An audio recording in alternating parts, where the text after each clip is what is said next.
A situation that I chose to write about and discuss was a situation that happened between my sister and I within our relationship. Thinking back to the situation, this was fairly recent.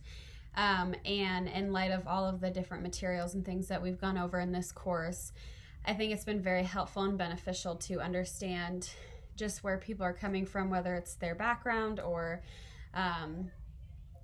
just what they lead with in a conversation, whether it's their emotions or more factual, and how all of those things, when they're mixed with another person, how that can contribute to either a healthy relationship or conflict within a relationship. So a situation that I chose to write about was about my family, myself and my kids and my husband moving to South Carolina from Arizona.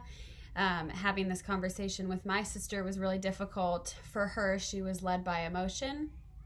And this comes from just, we've lived together or lived near each other our entire lives. We're each other's really only support system. And so the thought of myself up and moving would kind of eliminate all of those comforts for her, which caused obviously some anxiety and tension in her life. Whereas my point of view was coming from the side of just how wonderful this opportunity was, more of the facts, and how I didn't have much emotional tie playing into it at the time because my brain was consumed of other parts of moving across the country and what that would entail. So to her, she felt like her emotions were not being validated, they weren't being heard, they weren't being recognized. And that I was just getting quick to the point and not paying attention to how that made her feel. Whereas on my side, I felt she was being like overly emotional and leading with her emotion and going all based on feelings that, while yes, there was hurt feelings and it was sensitive and it was going to be sad and hard, I felt that she wasn't hearing my side out of why we were doing this, why it was important to us, why there was value in it. So I felt that she was being selfish in that.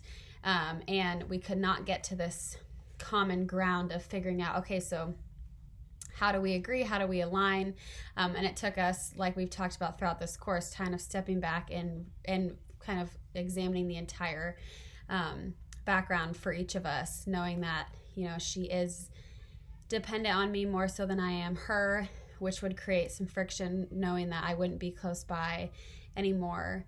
And once I was able to kind of put some facts to that and recognize that, I think it was helpful for her to feel heard and validated. And once I was able to not be a fixer and say, when the emotions did get intense, or she did say things like, or she did feel different emotions that I did not feel, instead of me having to try to be a fixer and provide a solution, it was better just to let her be heard and to hear them and to validate them and to understand where she was coming from. And for her side, it was helpful for her to understand that I can't go make a decision like that based on emotion or feelings, and that I had to have a bit of a tougher backbone on it. And so she was able to kind of not suppress her emotions, but be able to look past them in some situations and see that this move would be beneficial.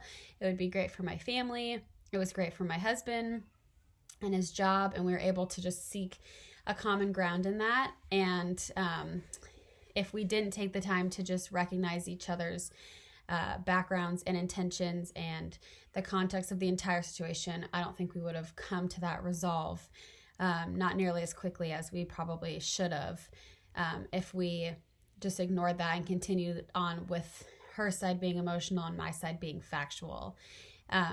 And I think one huge part of this course that's been beneficial is recognizing how those things all play into everyday relationships, the small ones and the big ones, whether it's conflict or it's just a regular conversation.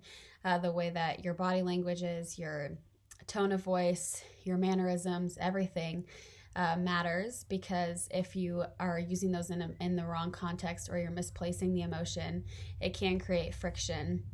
And sometimes it can be perceived completely different than what you're trying to get across to the other party. And so I noticed for me, after going through this, that sometimes I don't recognize that. So it is of the utmost importance to be able to recognize where someone's coming from and seek that, and empathy and compassion so that your relationships are more fruitful and that conflict doesn't arise in them nearly as frequently as if you were to go into something closed-minded.